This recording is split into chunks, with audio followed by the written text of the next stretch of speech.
Allora, buongiorno a tutti. Sono lieto quindi di dare questo benvenuto. È un orario un po' atipico, ma noi l'avevamo scelto per i nostri studenti, ma gli studenti non ci sono, anche perché è un momento, un invito libero, sono dei dialoghi che abbiamo con degli autori esterni, in parte teologi, ma la maggior parte diciamo di altre discipline. E come la cultura è libera perché crea motivazione propria, quindi rendiamo completamente liberi. E a volte, però alla loro giustificazione c'è il fatto che sono entrati in un periodo di prova, quindi preparazione per gli esami, ma per compensare questo abbiamo invece dei colleghi, dei pastori di alcune delle chiese dell'area fiorentina, quindi vi diamo il benvenuto. E diamo il benvenuto anche ai nostri pastori avventisti che ci seguono via streaming sul territorio nazionale. Questa mattina abbiamo il piacere di avere il professor della Torre. So I will shift to English and we will be presented only in English, very slow English in order to make understandable what is said and described. So Professor Della Torre is a Baptist theologian, active in the University of Denver, in the Ely School of Theology, and he's very patriotic because I saw, you have the name of your institution just in your shirt. Actually, you will be asking maybe how much did we spend in the travel, to have him here today. So we are not so rich, but actually we found a mechanism because he is teaching an intensive course of 5 weeks or something like this in the University of Mainz, in Germany. I know him since some years, but I met him personally last time at the AAR meeting in San Antonio. Mm-hmm.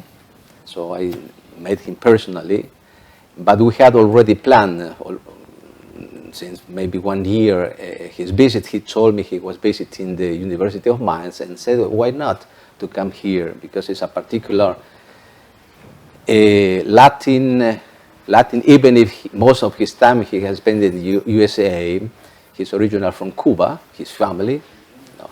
And so I found it interesting to invite a liberation theologian of the new generation, of the more recent generation, to expose a little bit one of his books. And the book we are discussing about this morning is Embracing Hopelessness. It's a tremendous title for a book. Immediately calls out a kind of paradoxical reactions.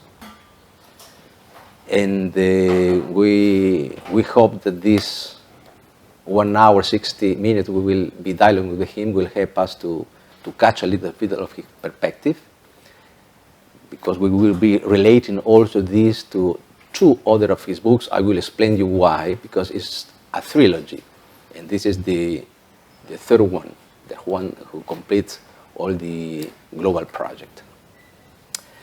Let me start with this. I have prepared 4 or 5 questions, and then we start. You can expand, specify, or uncover the hidden motivations or whatever. It's a very free talk about this interesting book. Just the title brought immediately in me the valorization of something that is not very often to find in our perspective. It is the value of vulnerability. The value of vulnerability.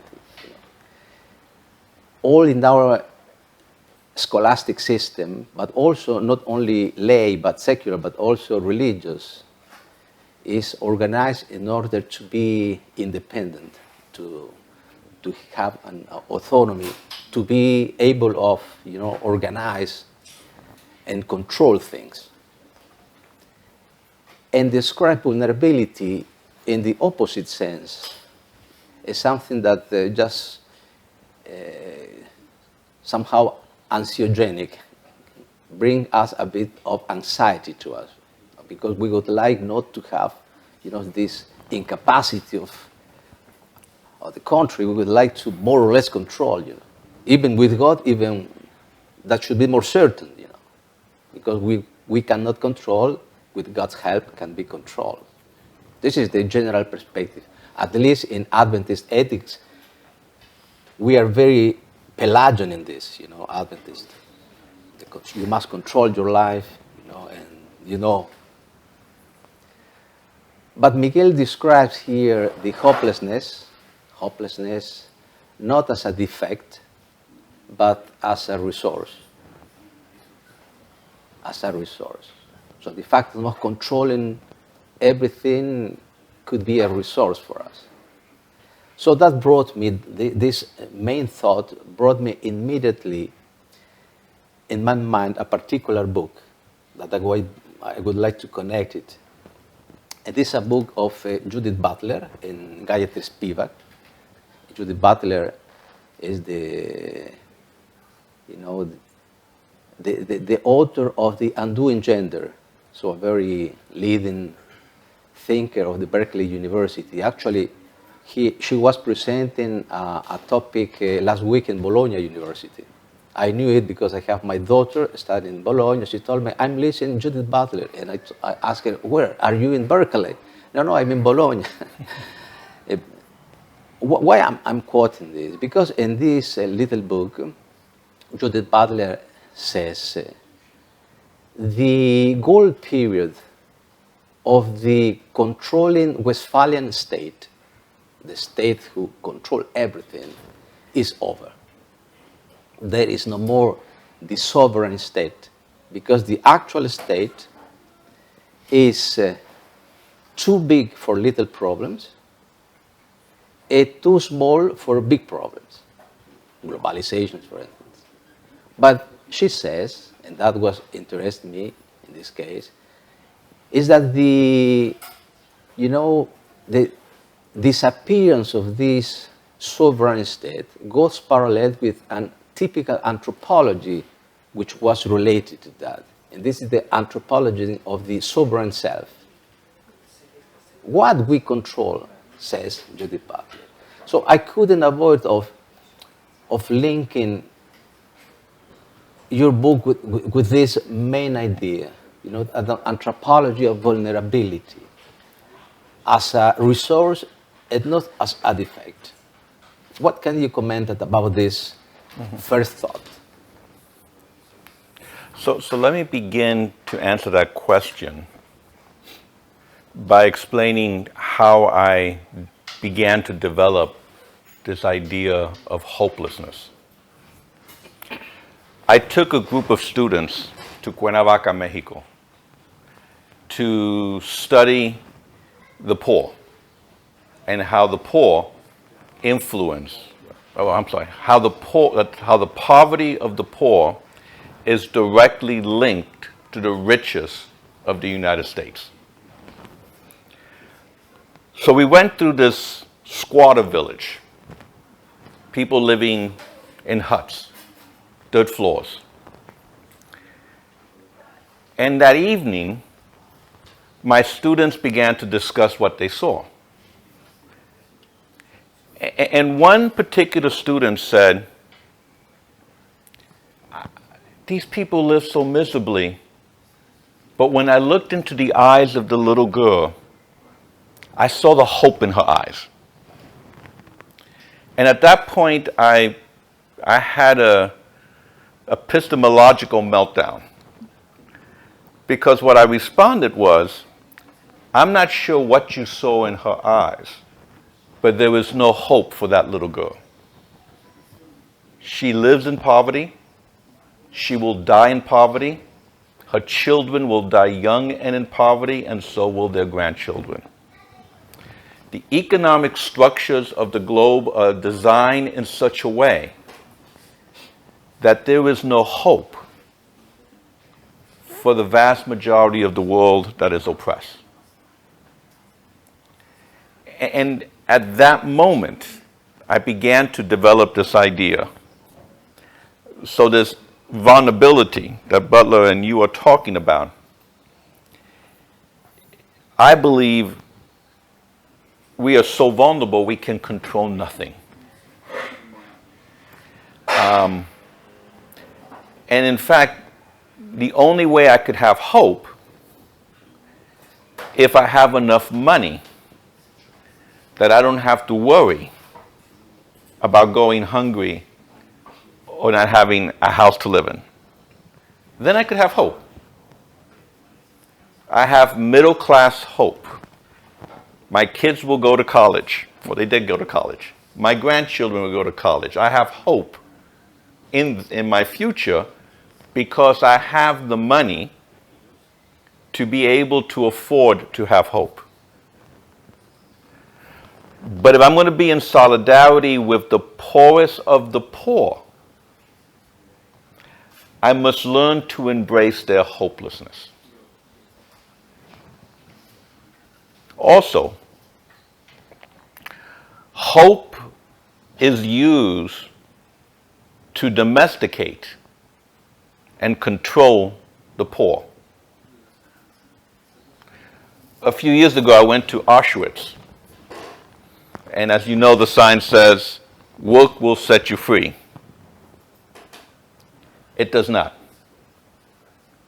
But if I was going through those gates, if I kept my head down, if I didn't make eye contact, if I did not fight back, maybe I will survive. That is the hope that I might survive.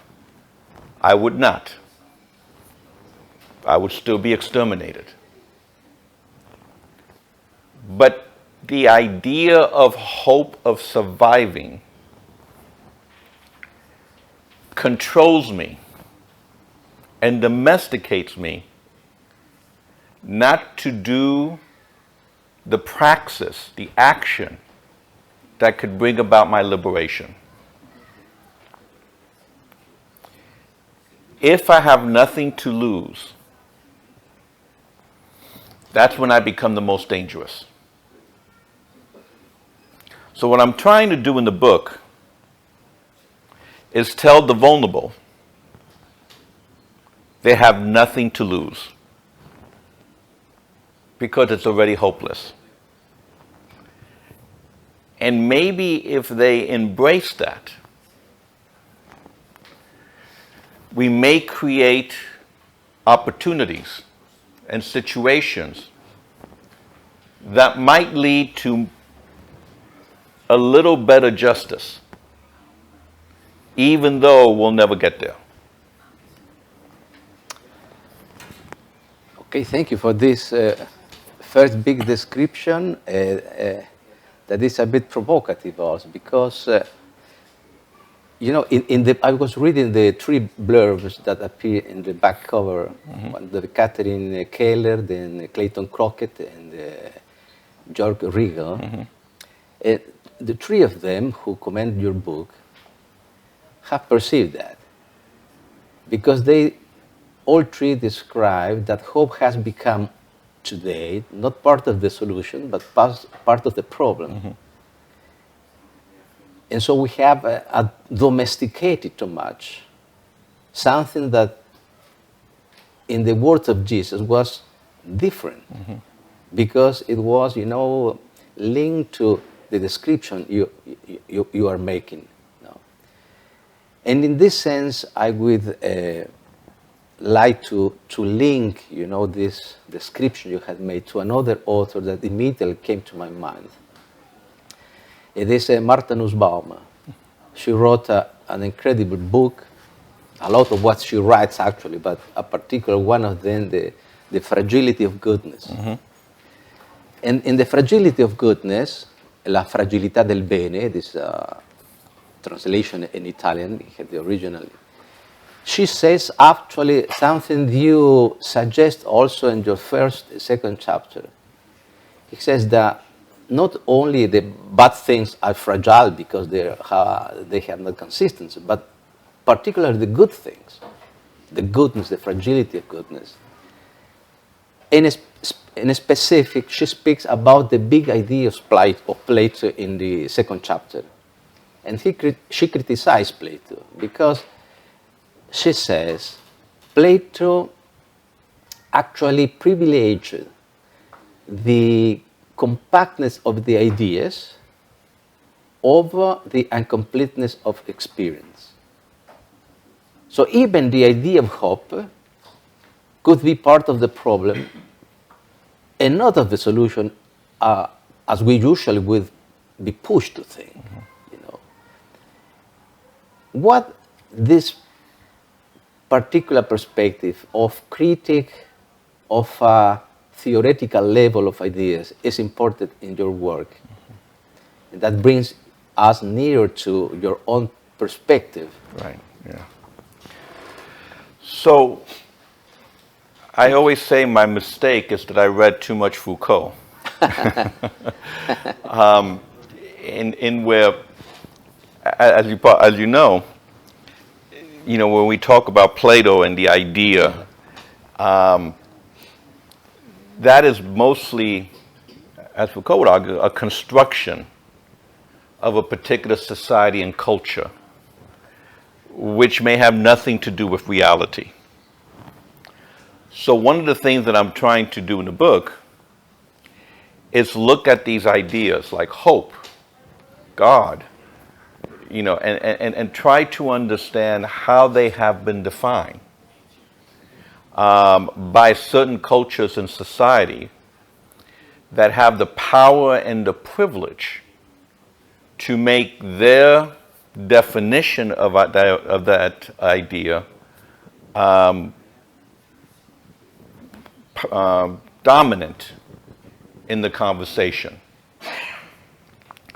So I move away from this. So in defining hope, I define it the way the poor and the oppressed are defining it, not the way Plato would define it, who probably had more privilege than they did. And in the same way, and I see Jürgen Moltmann's book there as well, I'm not defining it the way he defines it. See, for Moltmann, just to jump ahead, he says that the opposite of hope is despair. With despair, you kind of roll up into a fetal position and gnash your teeth and cry out and do nothing. I instead am arguing that the opposite of hope is desperation, which is very different. Because in desperation, I have no choice but to do something. One of the things I do is I walk the trails between the United States and Mexico. And I bring water and medicine and food for those who are migrating.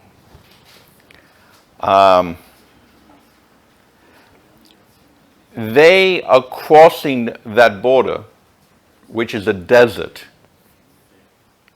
in where every 3 days, 4 of them will die. It is really hopeless.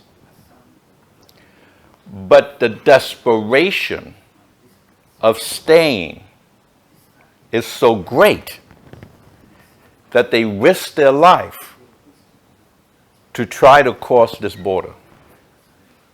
The hopelessness of staying propels them to move forward.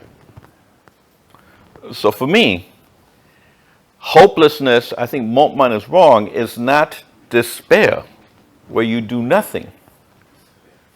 But the hopelessness that I'm defining is a desperation that forces you to act, even if the action leads to death. You still act. So this hopelessness is a cry for action, not a cry, as Moltmann would argue, for despair and do nothing. Actually, let us describe the trilogy you wrote, because the first book is about the Latino social ethics. Mm-hmm. how to, if I remember well the title, how to approach ethics from a non-Eurocentric perspective. Right. The second one is about the politics of Jesus. And this one is the closing book that somehow is the more theoretical. Right. Yes. In the sense that you describe better your theological perspective.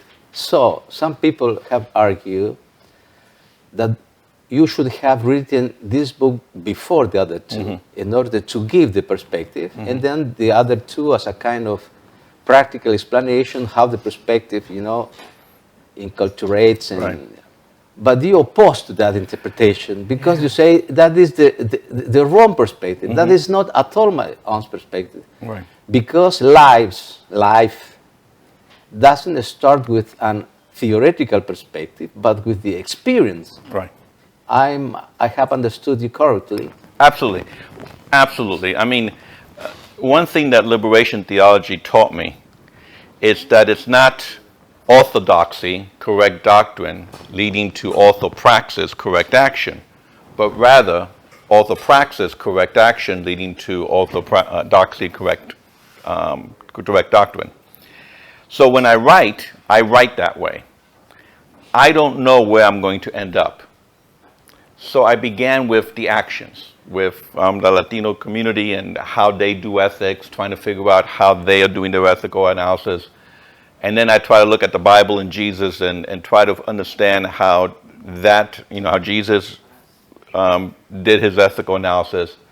And then through those actions, by witnessing those actions, then I was prepared to write a theoretical, philosophical book on hopelessness.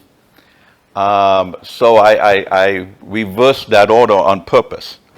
I had no idea how this book was going to be written when I began. I really did not know that it was going to lead me in this direction.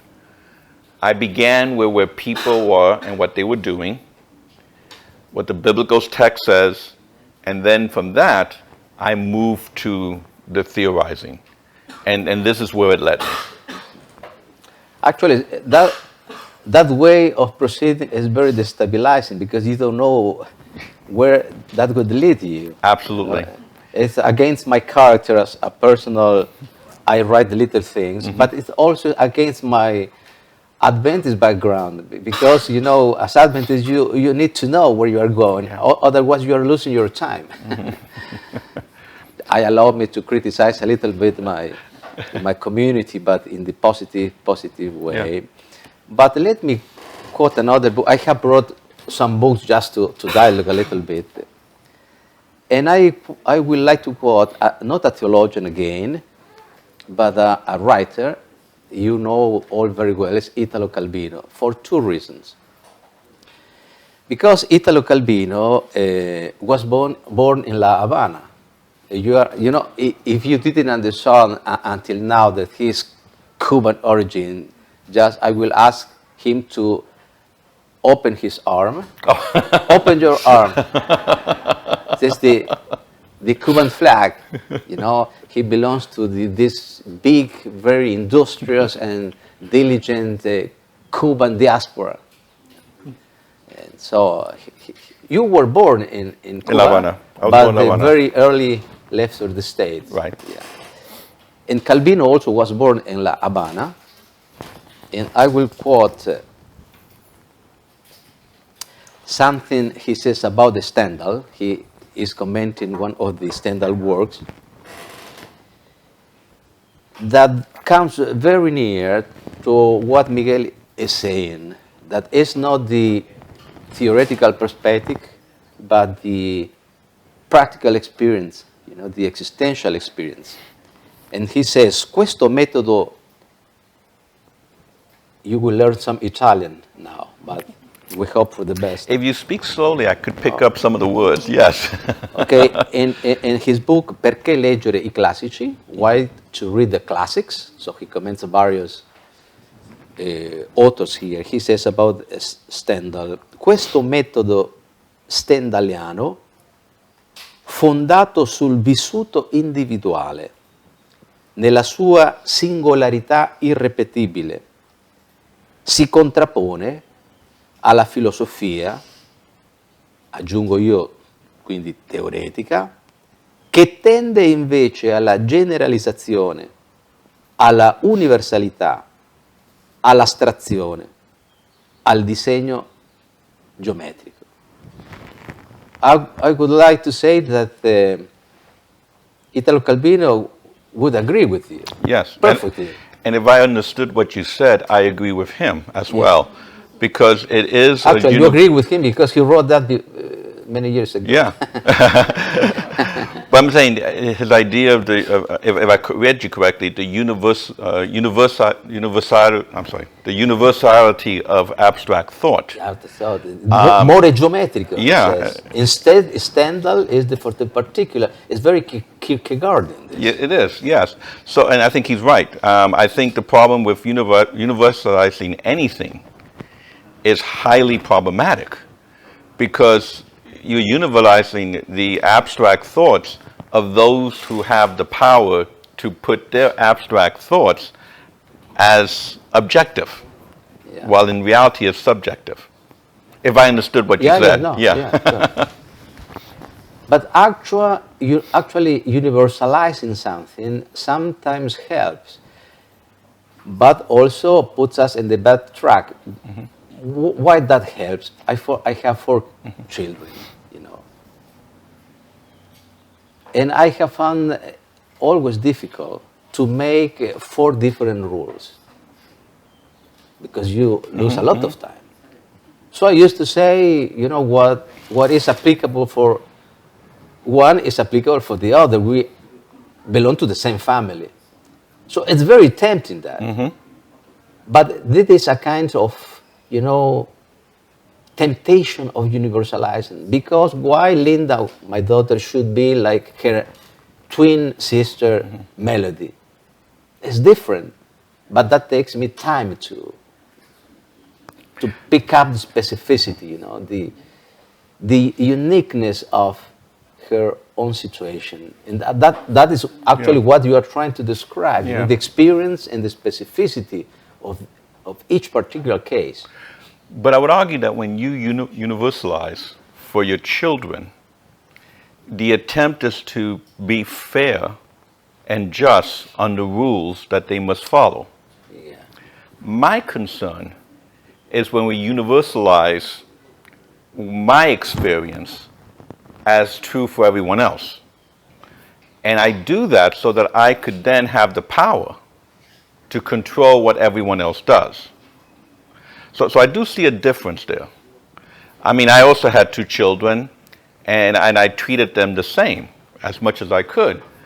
But the way I treated them, while within the family is okay, would be wrong if I universalize that for everyone else to treat their children the same way. And my concern with Eurocentric thought is that's exactly what it tries to do. It tries to universalize the Enlightenment project for the entire world. And I could give a quick example. In North America, the original people, the original Indians, had no word for property. Property was communal. No one owned property. They would say, how can I own my mother? Property was for everyone. So when the English came to North America, they had to teach them John Locke. And they had to teach them selfishness and property. What belongs to you is only yours. Sure. Right. So that they could control them. So that's why I'm very much against universal ideas. Not all of them, but I'm just saying, normally I'm against them because they are usually designed to maintain power in a certain group of people. Yeah.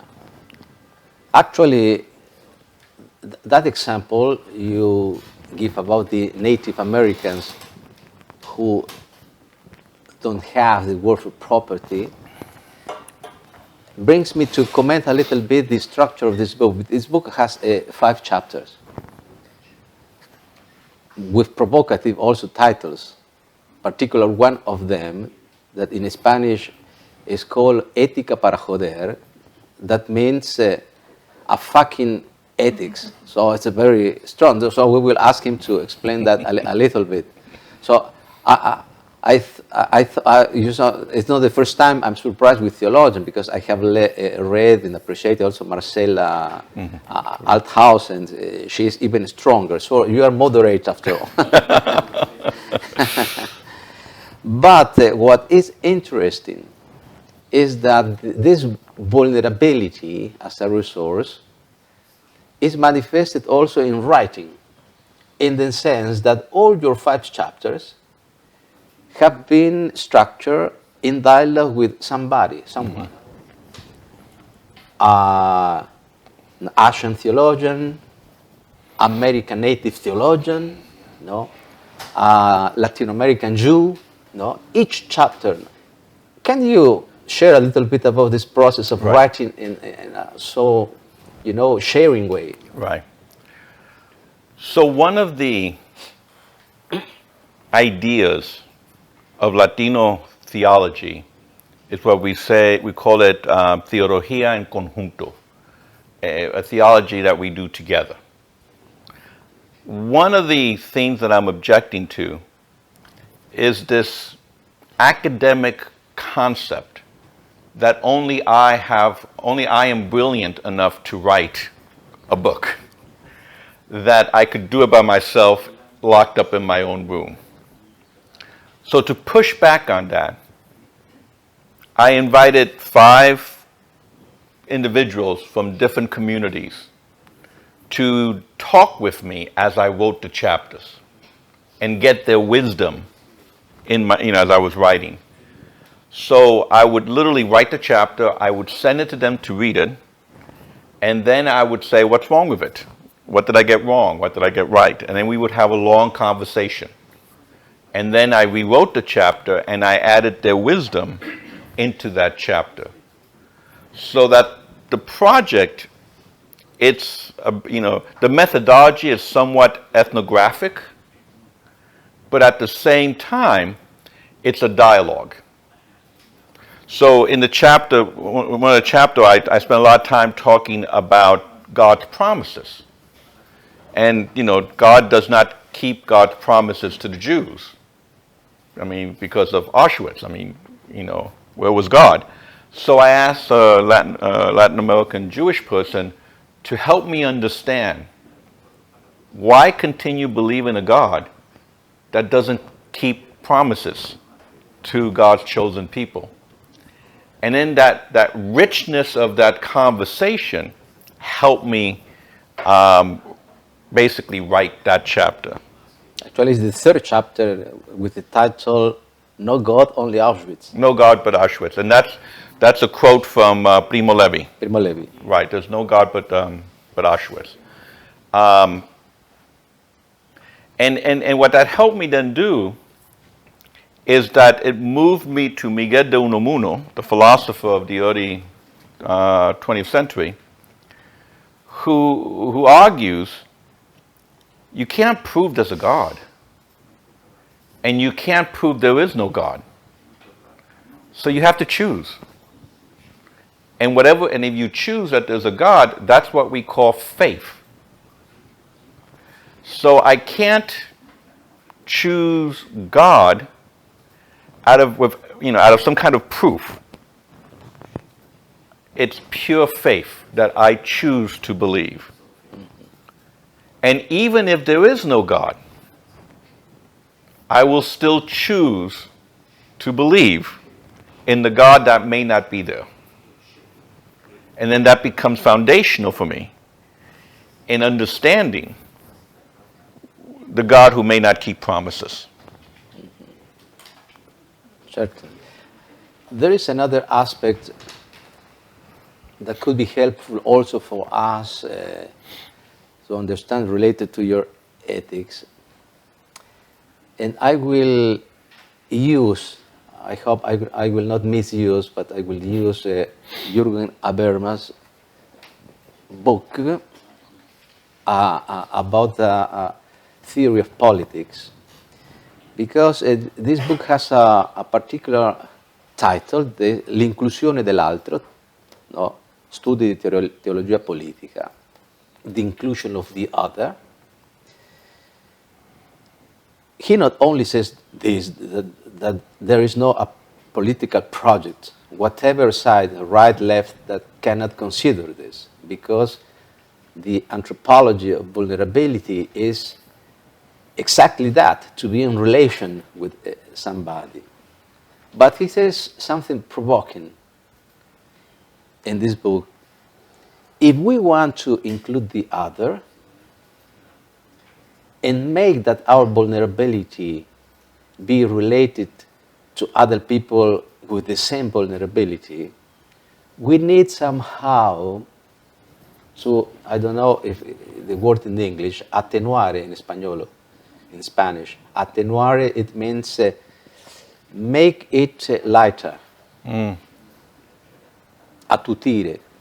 We need to attenuate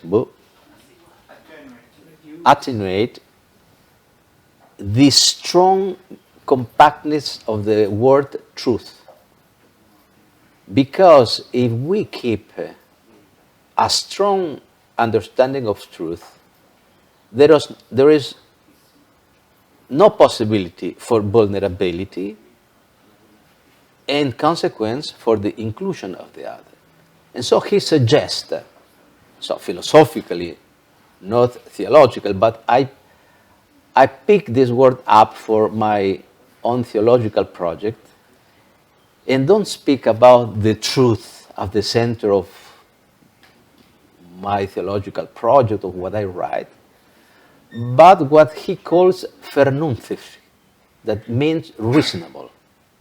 And there is a third chapter here, particularly with this title, Why Reasonable is Better Than True, not because you are giving up true, but because if you start from experience particularly, you cannot have a predefinition of truth. I don't know if I'm coming to your perspectives. In other words, I think it seems to me that this definition of reasonable, vernunftig, as foundational for human societies, instead of a strong truth, comes very near to what you say in your description when you speak about starting from experience and not from a theoretical idea, complete universal idea. Can we link that, or I'm just forcing too much? I think you might be forcing a little bit. A little bit. And here's why. First of all, yes, I agree that I don't know what truth is. And let me explain what I mean by that. My mind is too finite to understand the truth of the universe. I may know a shade of it. I may only see a little bit of it, but there's no way I could I'm not God. I cannot comprehend truth, the entirety of truth. So I begin with that. That's reassuring. Yeah. That I'm not God, yes. Yeah. But very reassuring for me too. So in that respect, I have a problem always beginning with truth, because all too often a lot of atrocities were done in the name of truth. So people who have the truth always scare me. It would seem like I would say, well, let's go with reasonable, because that seems like such a good way of moving forward. But reason is the foundation of the European Enlightenment movement. The move from the spiritual to the reason. So it's all about the mind. That also scares me. Because it betrays. It shows that Moltmann is definitely. Habermas. Habermas. I'm sorry. Both are Jürgens. Yeah, but that Habermas is definitely rooted in the European project because he goes to reason.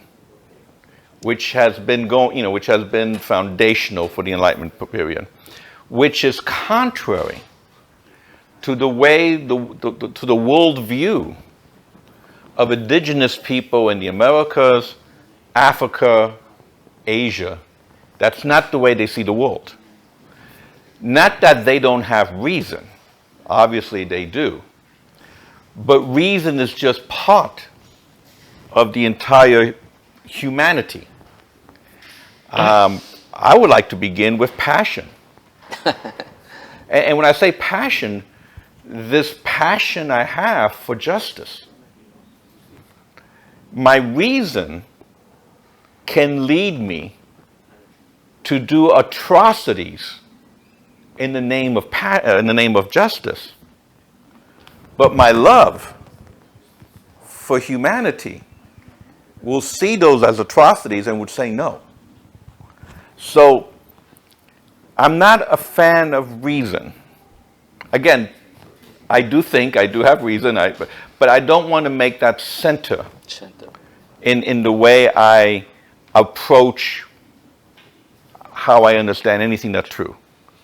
It's reason is part of it, spirit, emotion, passion, physical, all this together is what leads me to who I am. Actually, you have passed the test. I passed the test.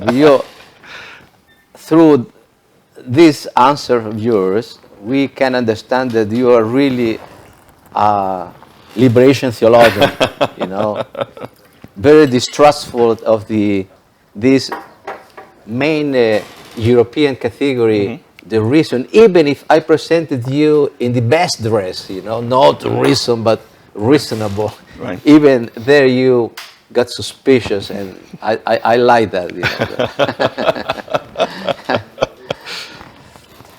Actually, we are presenting for the persons who are following us via streaming the book Embracing Hopelessness in a talk with the author Miguel A de la Torre from Denver University.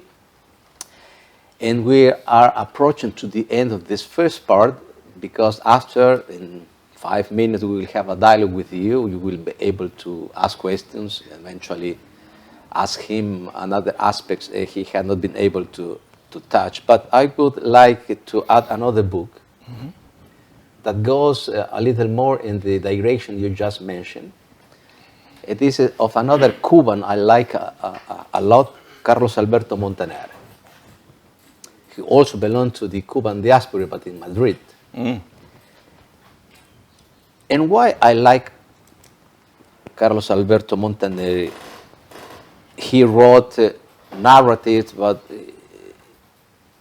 actually books of reflection about Latin America and the perspective that belongs to us Latin Americans. And he says in one chapter of this book with the titles Las raíces torcidas de América Latina, the crooked roots of Latin American. The título Las raíces torcidas de América Latina, le radici storte dell'America Latina, somehow describing how ancient are the dysfunctions we have as a continent. It's not a recent, it's rooted very, very back in time. So. And he says, while describing Bartolomé de las Casas, who was a priest who defended the right of the Indians against one of the best theologians of the Cinquecento of that time, Juan Ginés de Sepúlveda, he said, notwithstanding their opposition, they both defended the church. Even Bartolomé de las Casas, who defended the Indians because he, dared to say that they are not like animals, like they were treated, but they were like the Spanish people, so they should be treated in the same way. Even saying this, Carlos Alberto Montaner says, but both defended an evil church. So how it's difficult, to get rid of these functions, not only in the social community, but in our religious communities. Yeah. So this is a bad news for Adventism. We have nice things, but behind these nice things, we have also terrible things. So we need to think it over. And dialogues like this help us also to understand better ourselves, Because we have, as Adventists, even if we don't say it because it's not polite, we believe inside that we have the monopoly of hope. So saying what you have said about hope, you are just calling us our attention, saying, stop a little bit, what's hope? Hope is now part of the problem and not the solution. So saying just that, you make us, you give us a big message. And at a certain point, so Montaner put together the apostle of the Indians, Bartolomé de las Casas, and Sepúlveda, but he concludes saying this. Now the effort is for you to understand, because I will read it in Spanish. Before I read in Italian, the effort was to Miguel, now the effort is yours. No obstante esto, las casas, with the defendant of the Indians, representa para los indios la cara compasiva y protectora de la Iglesia. Ciertamente querida por lo que tiene de consuelo y porque es la única institución capaz de ayudarlos a salir de su tragedia. Mientras que Sepúlveda, the best theologian of that time, que seguramente no tuvo conciencia de esto, encarna el Estado y la Iglesia impuesta por la fuerza. So what makes the difference? Even both defend the church, the iniquitous church in this sense. The right emotions, the compassion. Because even if he was wrong defending the bad church, he has, notwithstanding, the capacity of being united with people, not through right doctrines, not even right practices, that is, right, but through what some Pentecostal theologians call the orthopathy, the capacity of having healthy feelings. My colleague and dear friend Tink Tinker wrote a book called Missionary Conquest. This is the interlocutor of the second chapter. Right. Matter of fact, he was he was one of the I interviewed. In his book, he has a chapter on de las casas, and like Montaner, he says, de las casas may have had the best of intentions, but he still committed cultural genocide and destroyed the Indian people, the Taínos. That's strong.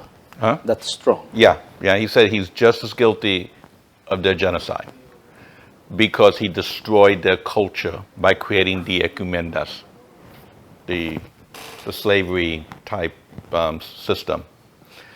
And what I think Tink is trying to get at, and I totally agree, is that the problem is that both men may have been opposed to each other, but they still had this European worldview, that it was the mission of the church to save these heathens and savages.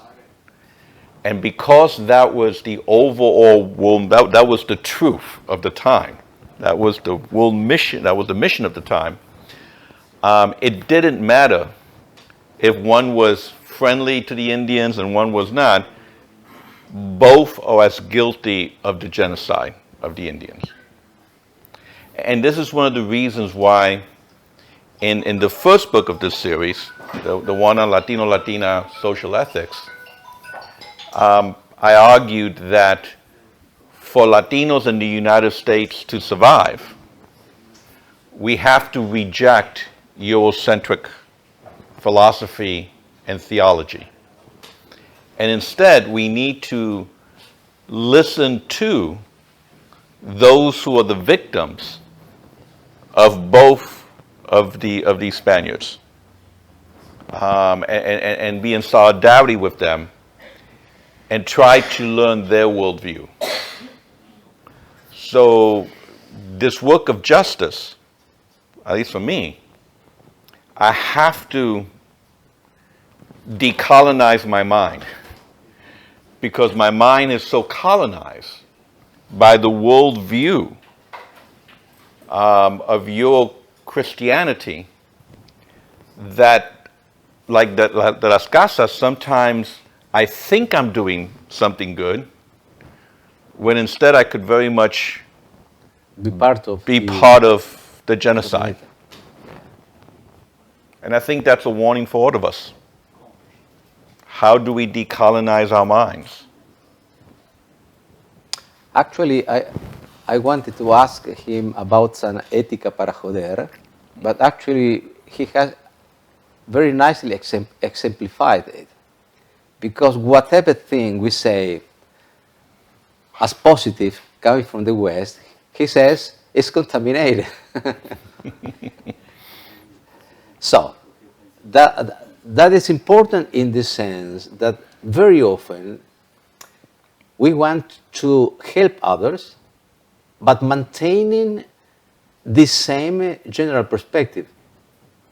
And that is paternalism. Exactly. You know, and Octavio Paz has a wonderful word for that, referring to the state which wants to help people, presenting itself nicely. But at the end, the state has the power. He speaks about the ogro filantropico. It's one of his texts. You know, you can be as nice as you want, but if you maintain the system, you are not helping. Yeah, helping, you are, right. Yeah. So I will conclude this part with a quotation of another author, Wendy Brown. He's also from Berkeley.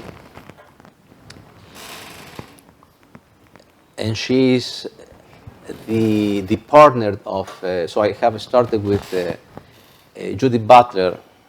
She's the partner of Judy Butler. And I had the privilege to listen both of them in Rome 5 years ago.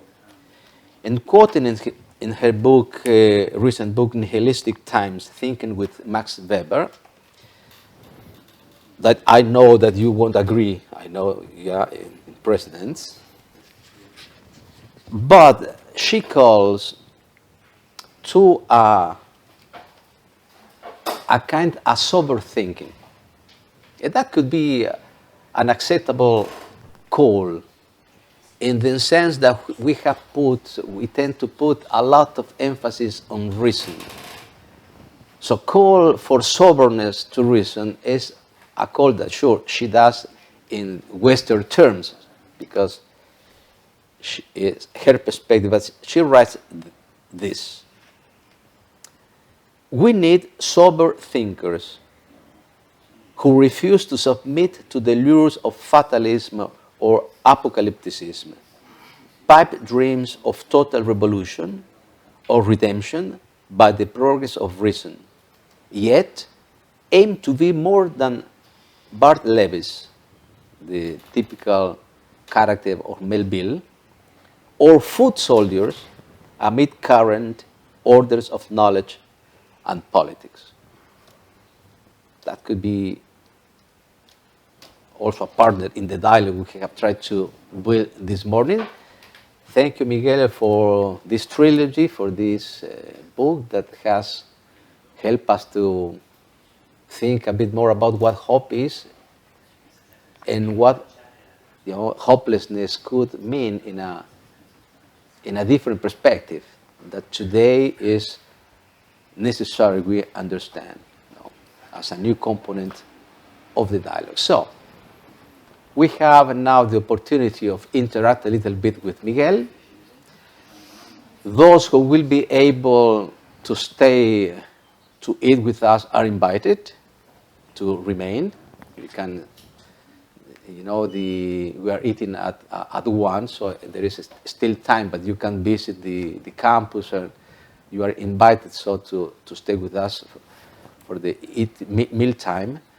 But we can take some minutes, 20 minutes, to interact a little bit. If you have some comments, questions, and Miguel will be glad to answer or at least interact with you. So there is a micro that for the streaming. As I say for my students, don't be afraid of asking. It's a very kind dialogue. You can do it in Italian, then Miguel is a polyglot, so can understand if you speak slowly. Please, Saverio. Thank you. Thank you for your presentation. And I arrived late to your presentation, so maybe I missed something.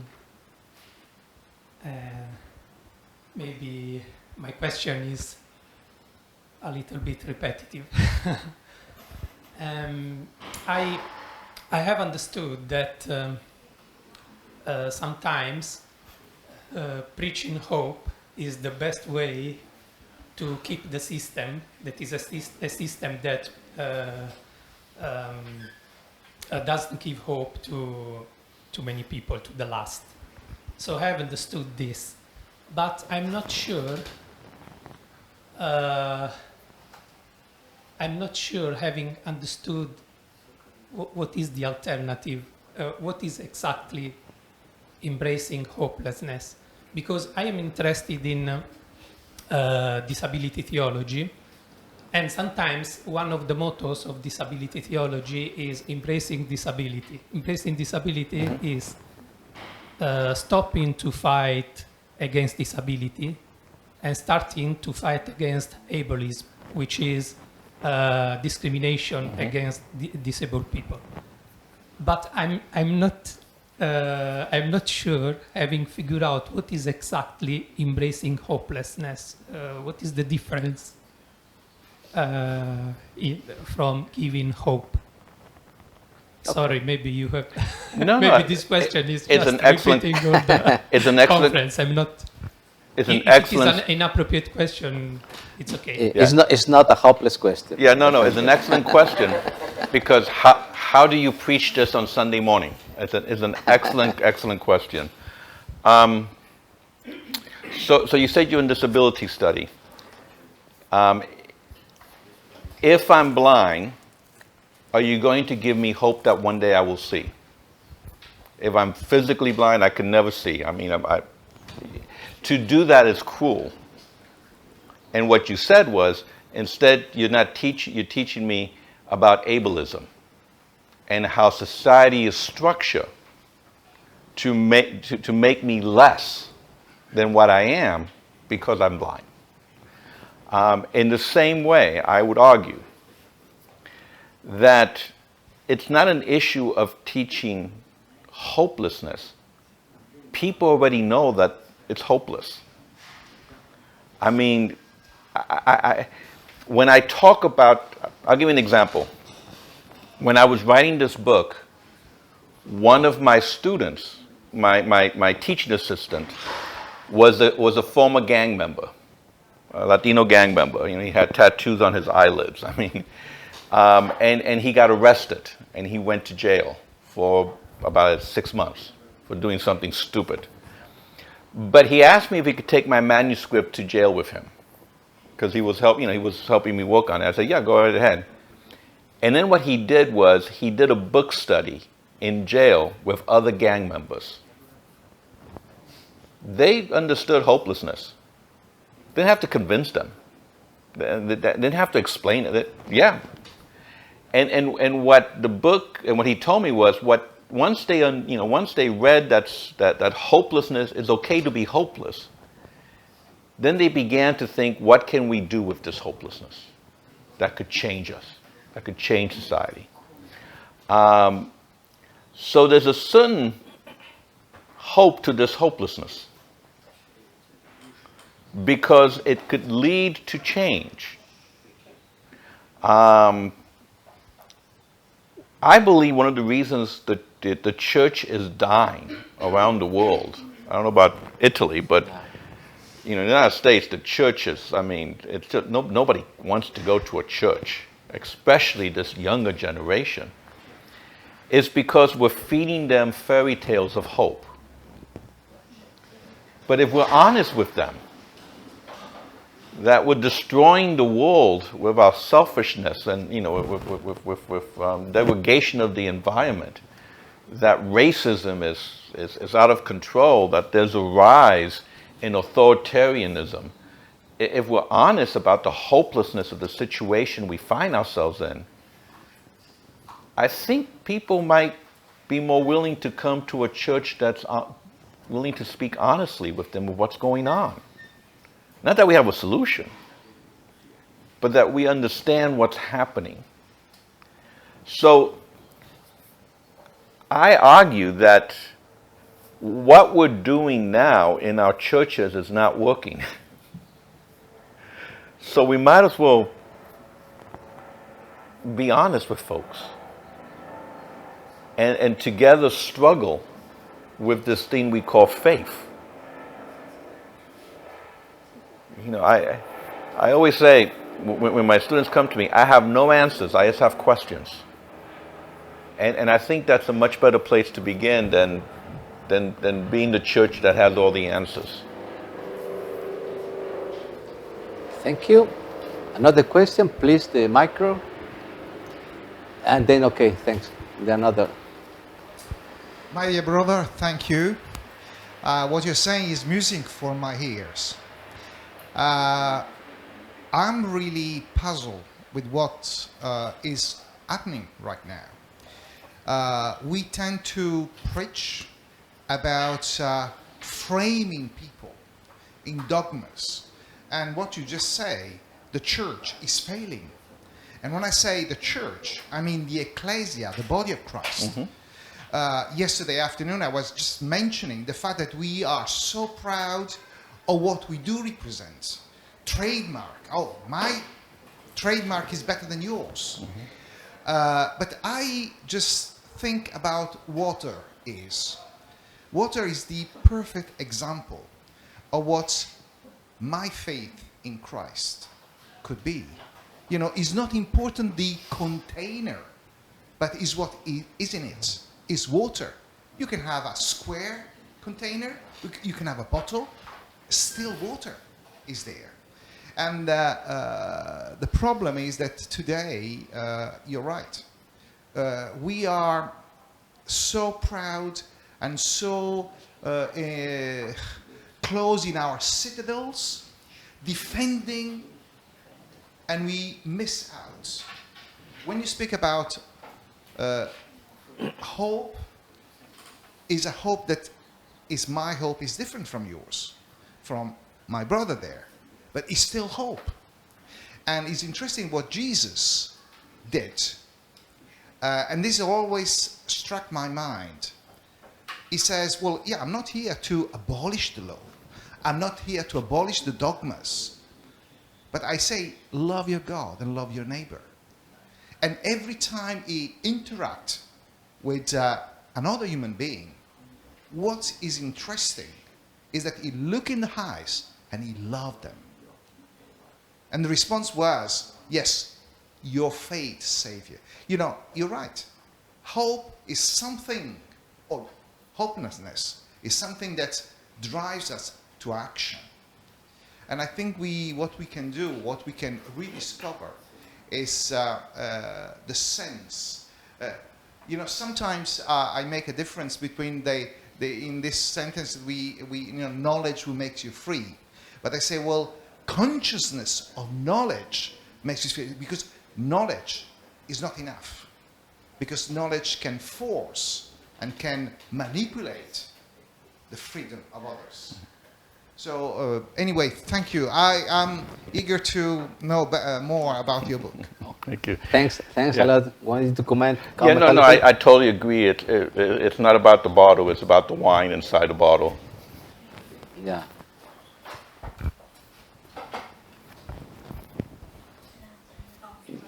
Yeah, okay. You can go then Tamara. Please. I enjoyed so much your presentation, Thank your you. ideas. I'm trying to be practical, as you taught us today. Maybe our society taught us a hope that is ill, a pathological hope, you know? And I'm translating my work, everyday work. I sometimes see young people, young adults or kids, teenagers who are lost in anxiety, panic attack, anxiety disorders. Maybe because the root could be that they desperately want to create a future with high standards. They have big ideals, and they have too much hope that is ill. And we taught them to do this. And maybe your idea is beautiful because if we give them no hope, they can become quiet, how do you say, tranquilli? Peaceful. Peaceful, you know, and not watching or overwatching to the future, but you know, stay calm, be in the present, and not live in the future, and then maybe in this way they could heal themselves and build step by step a new future. Maybe this not only in the theological fields but also in the lay world, this distorted, can you say this, idea of hope is ruining our children, our young people.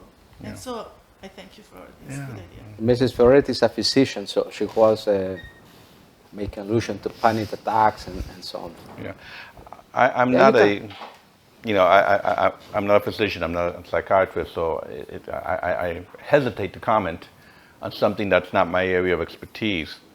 But I was struck. I was doing a presentation on this once to a society of counselors, and one of the individuals said, "My daughter committed suicide. You know, how does this work with that?"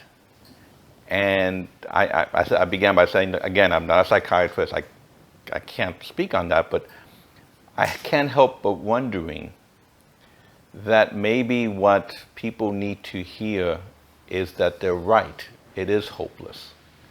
Because we have created this illusion that there's all this hope and they could do anything they want, and then when they can't, they begin to internalize themselves as failures. And maybe, again, I'm not a psychiatrist, but I'm wondering if just letting people know it's okay, it's not your fault, the world is really this messed up, it might then help in thinking, how do we survive the situations we find ourselves in. Thank you. There's Tamara, then Nino. No, go ahead. Sì, allora io vado in italiano perché è già complicato in italiano quello che ho in mente. No In problema. inglese sarebbe proprio alla fine. Lento. Sì. Riguardo l'ultima parte, no?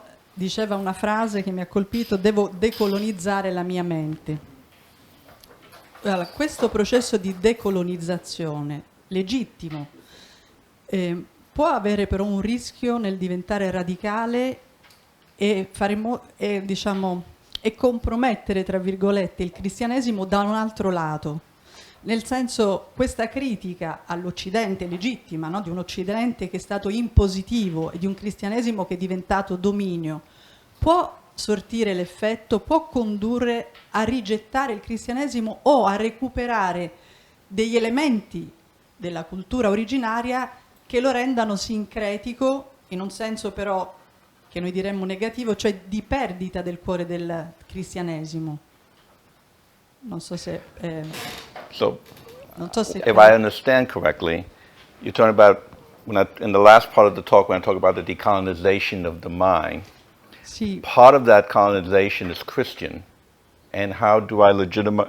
Actually, she was trying to ask the legitimate strive for decolonizing the Western thought can lead the other communities, also to be maybe too much syncretistic, in a sense, negate what is central to Christianity. So how can I put that together? Sì. Yeah, that's a complicated question because the Christianity we have now is syncretistic. Our Christianity is mostly Greek philosophy. As we know, in original Christianity, there was no soul. That's a Greek concept. Our Christianity is syncretistic with Roman thought, with Stoicism, so with all these other ways of thinking that were not Christians, that it became syncretistic. So this Christianity that I have in my mind is already a syncretistic Christianity with a culture that had nothing to do with Christianity. So how do I get back to that original Christianity, which I'm not sure we could ever do?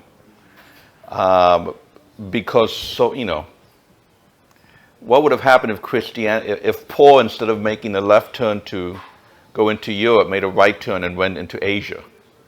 Then our Christianity would be very Buddhist. It would be a very different Christianity.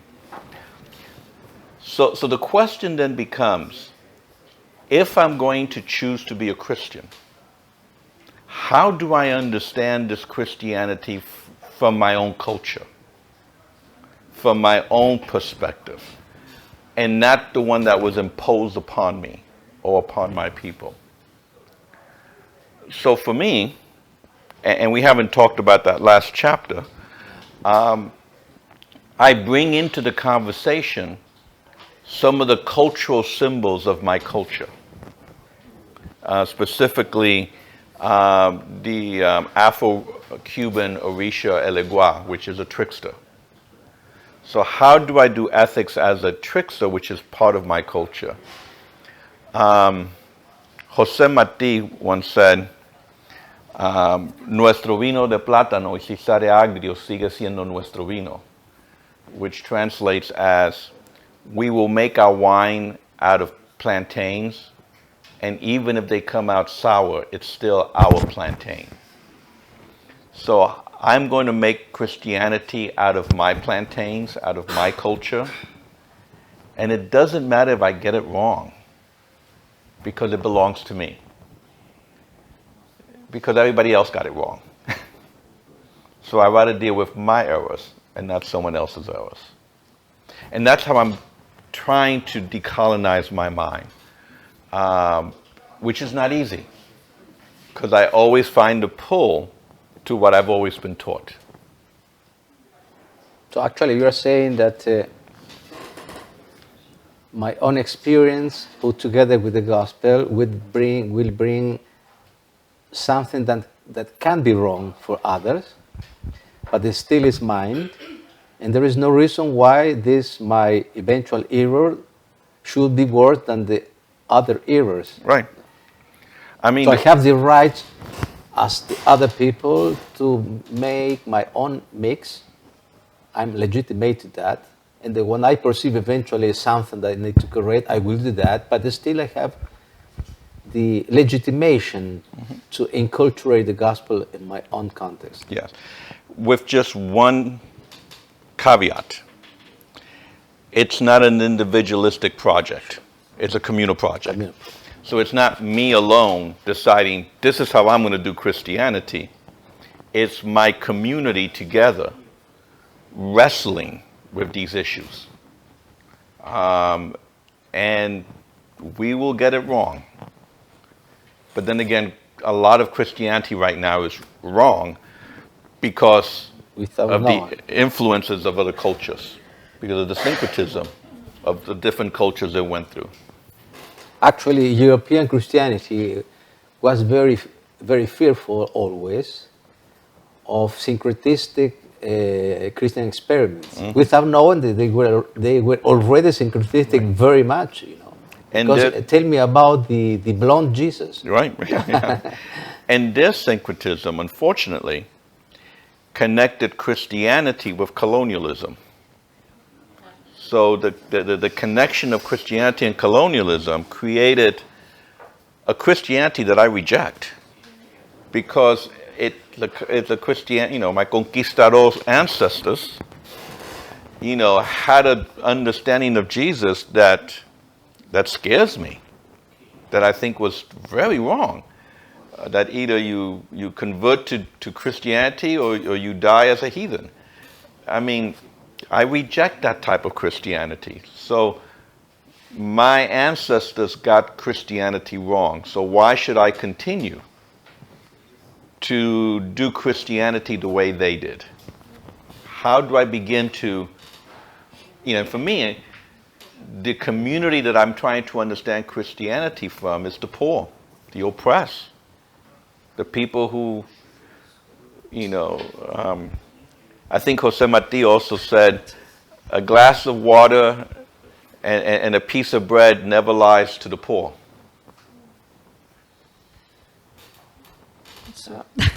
Posso dire solo Sure, una cosa we have per some time. il discorso? Allora, per capire, no? Come qui siamo molti evangelici, protestanti, e il protestantesimo pure in Europa si è sviluppato dicendo alla Chiesa Cattolica che aveva perso delle verità, aveva perso una concezione che invece il protestantesimo voleva recuperare. Oggi potremmo allora dire che non c'è più questa missione. Ognuno si avvicina, scopre nel testo quello che vuole e quella è la sua cultura. Quindi dobbiamo fare pace con questo e cambiare la nostra missione. È una provocazione, no? Chiaramente. Yeah. È per... She is just adding, saying, if we Protestant fought against Catholicism for the deformation they had, what we have proposed also in time is the form as much as the former. Yeah. Yeah. Yeah, probably you are right. Probably. No, yeah. Yeah. Absolutely. Prego. Do you have a hand here, then another there? In questo momento sto abbracciando la mia disperazione per l'inglese.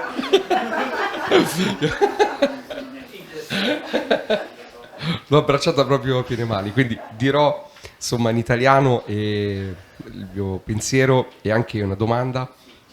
Ho cercato di capire insomma quanto è stato dialogato. Volevo così trasportare il dialogo a livello ecclesiologico,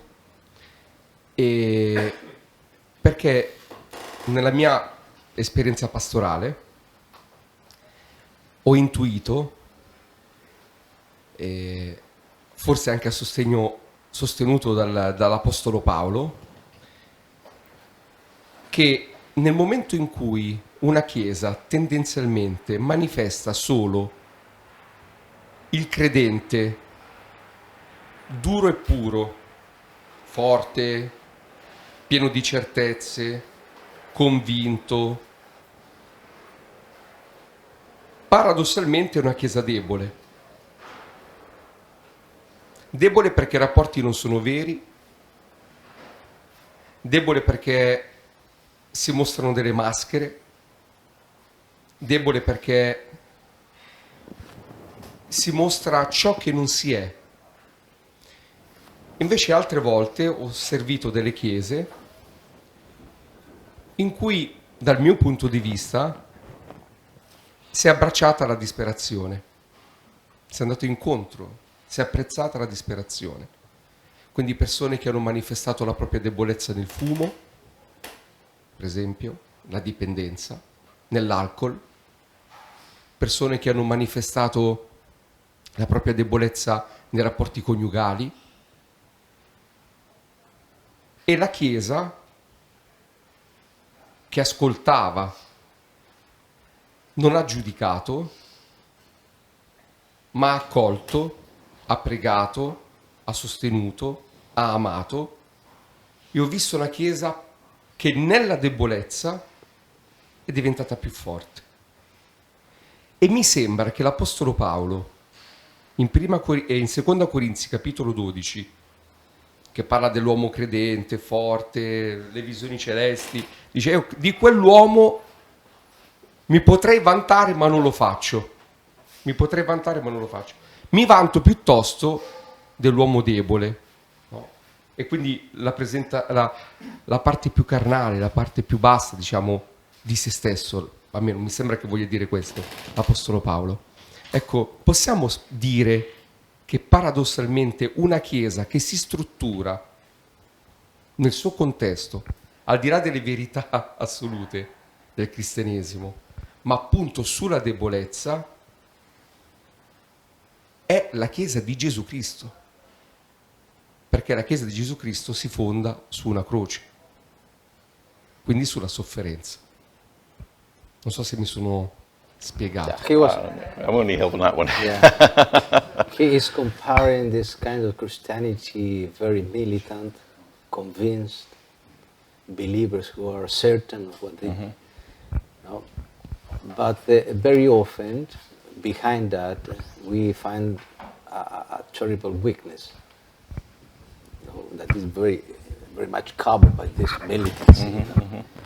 And he was speaking about his pastoral experience, found some churches like this, but he also made experience with other churches with a lot of problems, radical problems, human, religious problems. But those churches didn't want to judge people, but just, welcome them. Right, right. And at the end, he says, it seems to me that those churches who have not the answer for everything, that include people, represent actually what Paul was describing in one of his epistles, when he says, I could also, boast myself of what, but I don't do the opposite. So it wasn't. Yeah, no, I totally agree. Absolutely. I think I said this before. Christians that have the answer scare me. Christians that say, this is what God says, really scare me. I always tell them, well, I just talked to God. He didn't tell me anything that you knew anything more than I did. So I'm always afraid of the militant Christians. It is the militant Christians with truth and answer who have historically made allegiance with authoritarian governments that has hurt the people.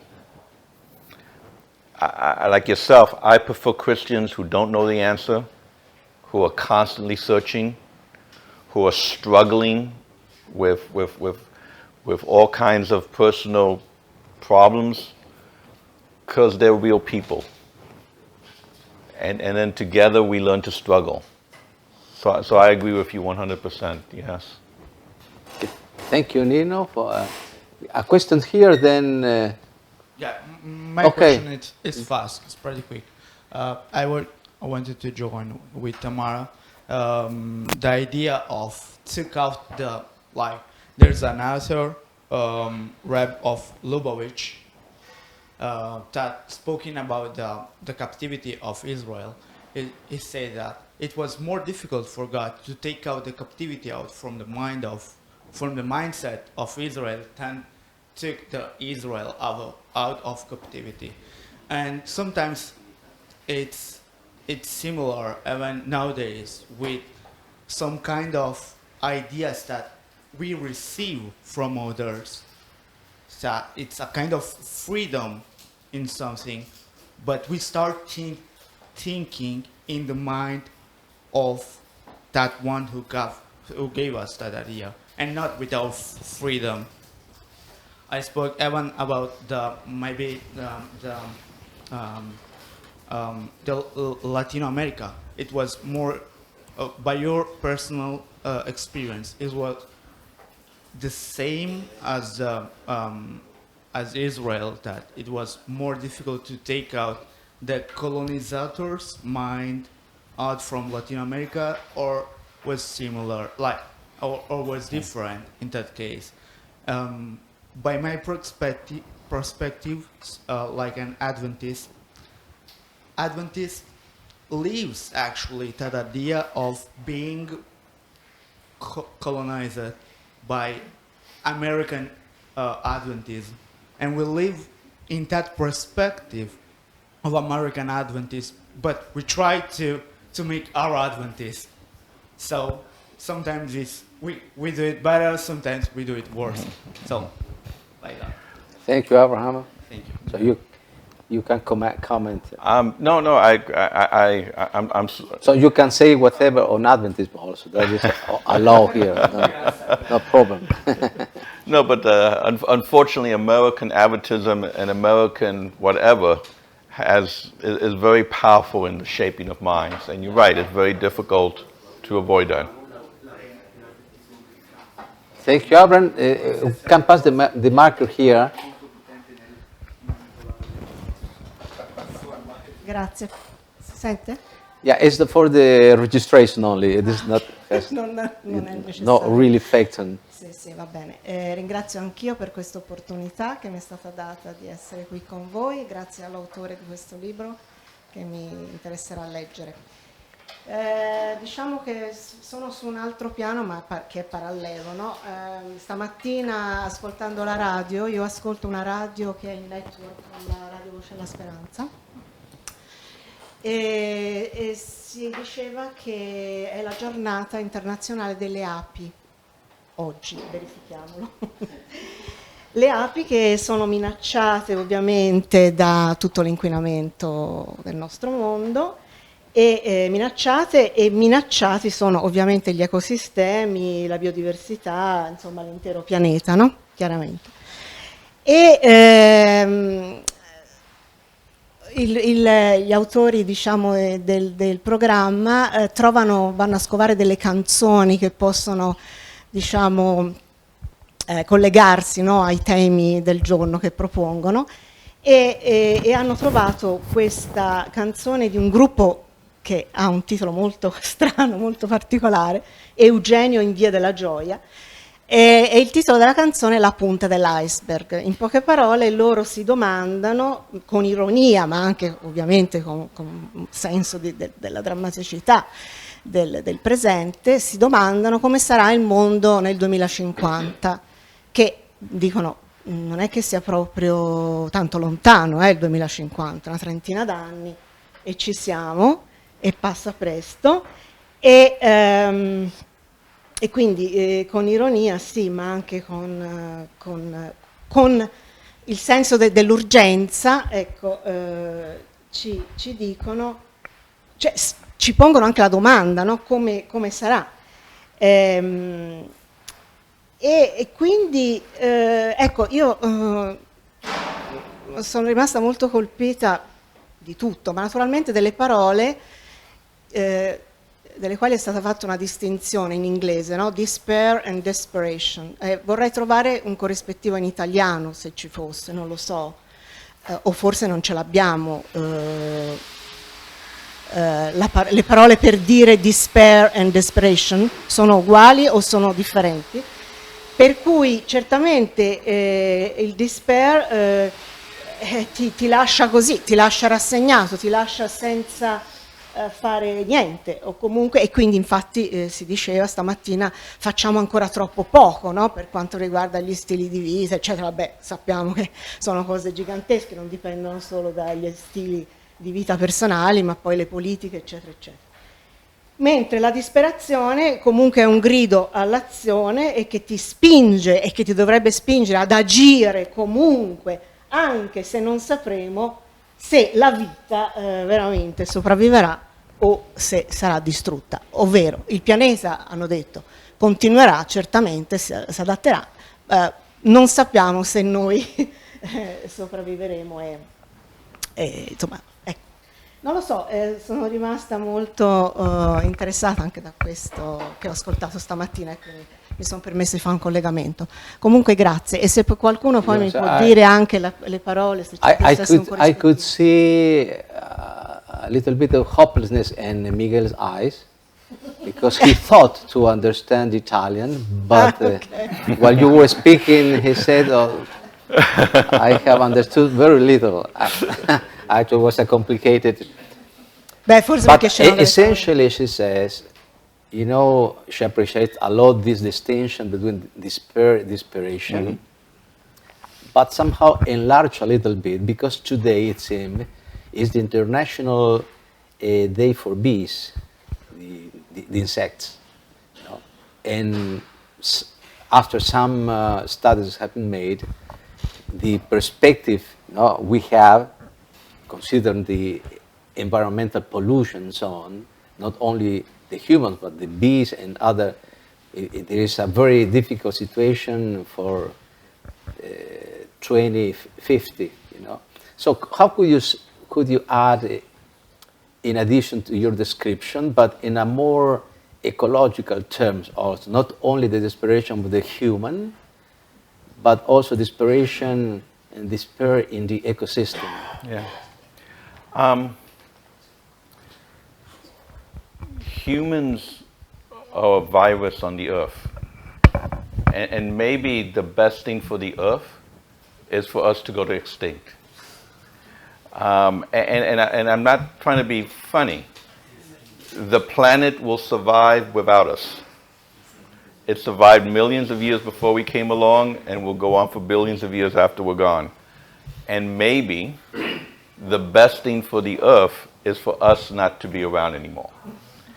And I say that from a different worldview that I've learned from my indigenous friends, and that is, in our Western way of thinking, humans are the center of the universe.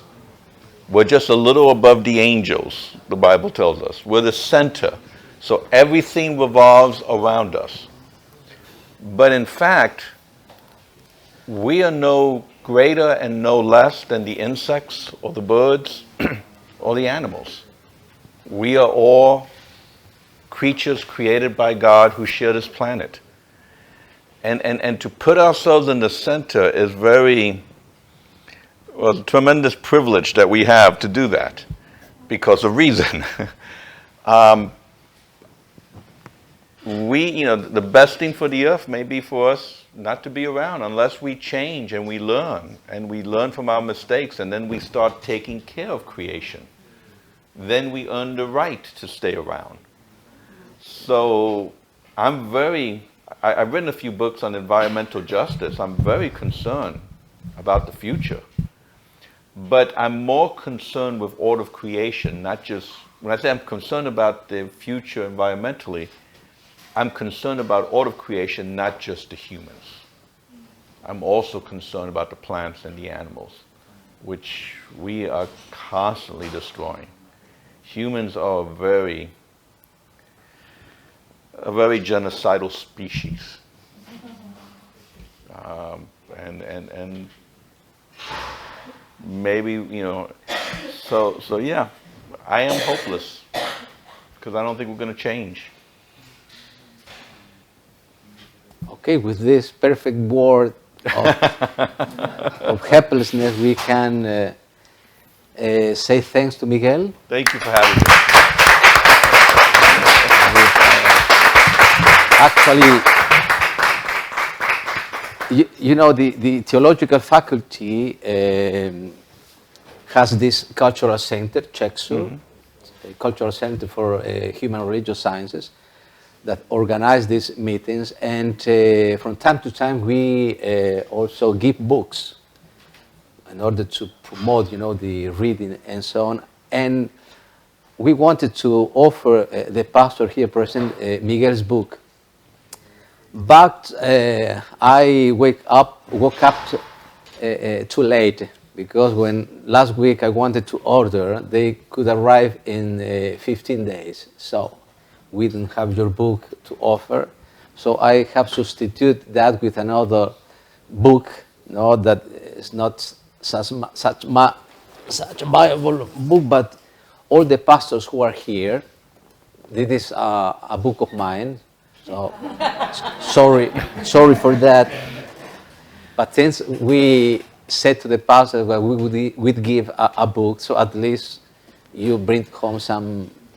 So all the pastors who are present here can pick up a book. If there are other books left, so all the other people can take it.